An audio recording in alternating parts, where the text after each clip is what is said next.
آئندہ جب بھی میں یہ ٹرم آپ کے سامنے بولوں استعمال کروں کہ یہ حمزۃ الوصل ہے تو یہ بات آپ کے ذہن میں فوری طور پہ آ جانی چاہیے کہ جب حمزۃ الوصل پیچھے سے آپ ملا کر پڑھیں گے تو وہ الف کی صورت میں لکھنے میں رہ جائے گا، پڑھنے میں نہیں آ جائے گا.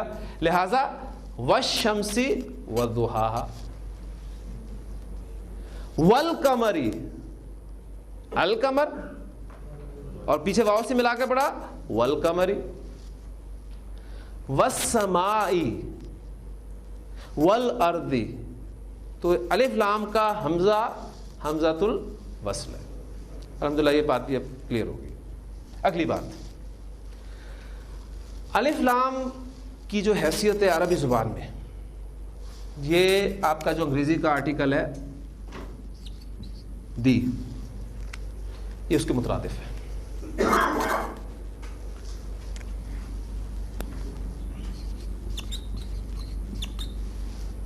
a book، ایک کتاب، کوئی کتاب.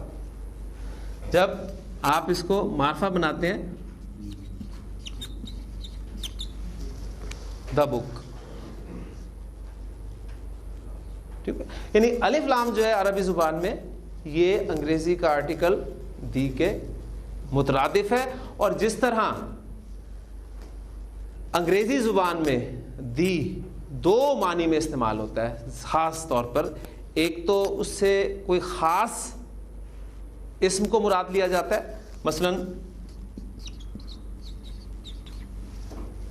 دا کاؤ آپ کے سامنے لکھا ہوگا تو اس سے مراد کوئی خاص گائے ہو سکتی ہے، یا پھر اس کے دوسرے معنی یہ بھی ہو سکتے ہیں کہ گائے کی پوری جنس مراد لی جا سکتی ہے. تو دو معنی میں جو انگریزی کا آرٹیکل آپ کا دی استعمال ہوتا ہے، وہ دونوں معنی آپ کے الف لام میں بھی موجود ہوں گے. ذہن میں رکھیے گا. اکاؤ کوئی گائے، دکاؤ کوئی خاص گائے، یا پھر گائے کی پوری جنس مراد ہو سکتی ہے. اور اس بات کا فیصلہ کانٹیکسٹ کرے گا عربی پڑھتے ہوئے، قرآن مجید پڑھتے ہوئے، کہ یہاں پر خاص اسم مراد ہے یا اس اسم کی پوری جنس مراد ہے. اس کے ایگزامپل آپ کے سامنے بھی رکھتا ہوں تو انشاءاللہ آپ خود ابھی فیصلہ کر لیں گے، آپ بتانا شروع کر دیں گے. دیکھیے گا، آپ کا سورۃ الفاتحہ میں پہلا ورڈ ہے حمدن سے الف لام داخل کرنے کے بعد الحمد.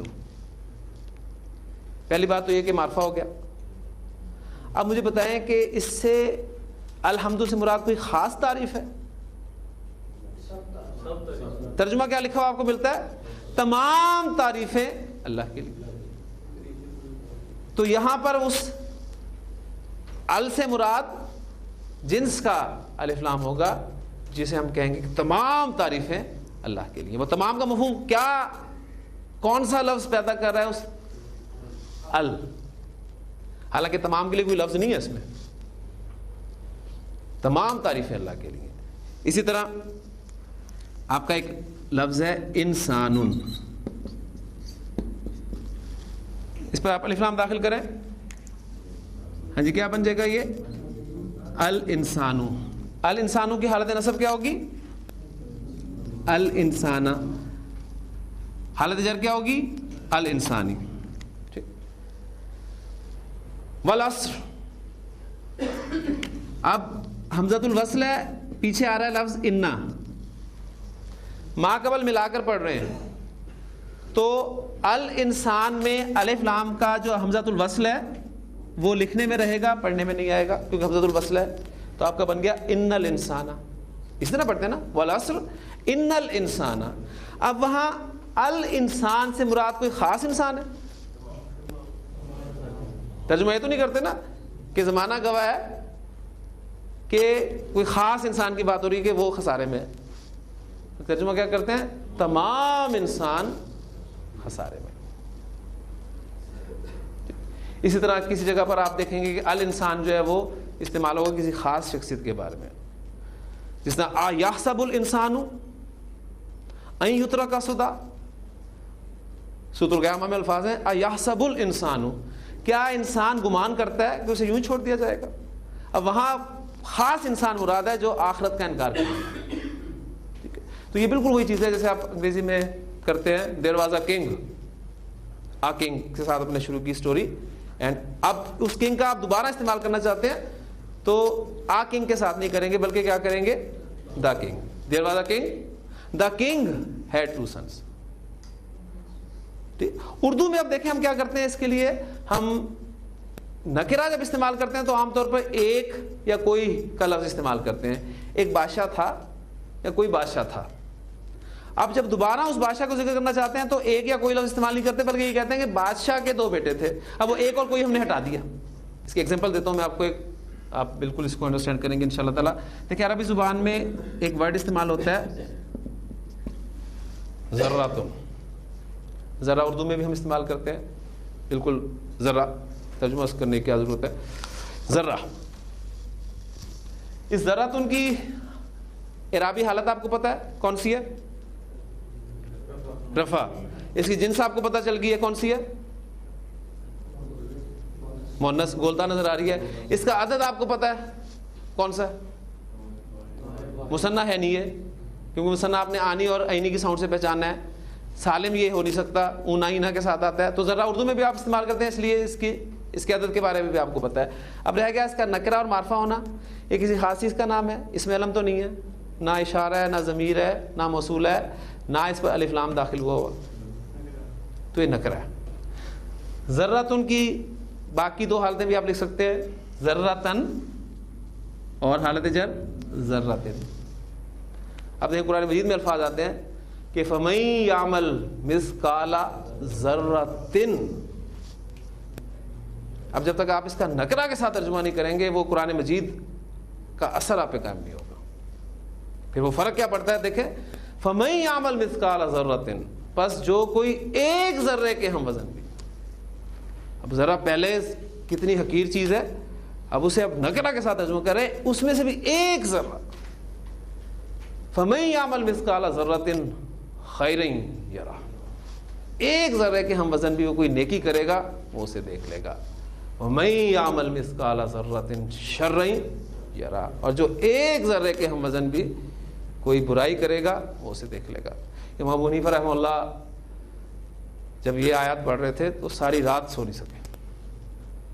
ان کے سامنے وہ اسلوب جو تھا نکرہ معرفہ والا وہ تھا. ہم کتنی دفعہ اس صورت کو پڑھتے ہیں سنتے ہیں. یعنی بات وہی ہے کہ اس کو اپنے اوپر طاری کرنے کی بات ہے. انسان یہ سوچے کہ اتنا سا عمل, ذرے کی حیثیت کیا. اور عربی زبان میں سنتے چلیے کہ ذرہ کہتے کسے ہیں. بڑی خوبصورت ڈیفینیشن کی تھی ایک عالم نے کہ عربی زبان میں چیونٹی ایک حقیر سا کیڑا ہے. آپ کو ویسے چلتی پھرتی نظر آ جاتی ہے عام طور پہ, نظر کمزور ہو تو علیحدہ بات ہے, پھل وہ نظر آ جائے گی. چیونٹی انڈے دیتی ہے. چیونٹی کا انڈا آپ عام آنکھ سے نہیں دیکھ سکتے. اس انڈے میں سے جو بچہ نکلتا ہے اب اس کی کیا حیثیت ہوگی آپ اندازہ کر سکتے ہیں. ابھی وہ اپنا سر باہر نکالے ہوئے ہوتا ہے تو اس بچے کو عربی زبان میں ذرہ کہا جاتا ہے.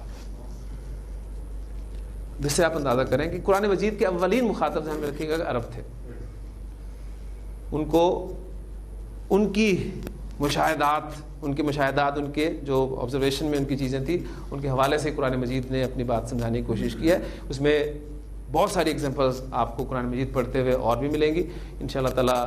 اس ٹاپک کو ہم یہیں سے, اس کی 2-3 ایگزامپلز میں آپ کو اور دوں گا کہ جب ہم کسی نکرہ اسم کا ترجمہ کریں گے, معرفہ کا کریں گے, تو ترجمے فرق کیا رکھیں گے جس سے ایک اثر آپ دیکھیں گے اس زبان کا وہ پڑے گا. اس پہ انشاءاللہ تعالیٰ کل مختصر سی بات کر کے ہم انشاءاللہ تعالیٰ مرکبات شروع کر دیں گے.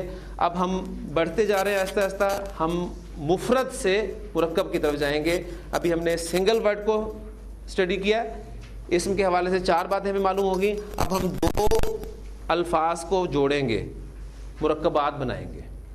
پھر جب مرکبات بنیں گے تو آپ کے جملے بن جائیں گے, اور جملے بنیں گے تو قرآن مجید کی آیات احادیث آپ کے سامنے یہاں بورڈ پہ رہیں گی. اسی طرح اللہ تعالیٰ سے دعا کرتے رہیے, چلتے رہیے کہ رب یسر ولا تعسر وتمم بالخیر. سبحانک اللہم و بحمدک اشہد ان لا الہ الا انت نستغفرک ونتوب الیک.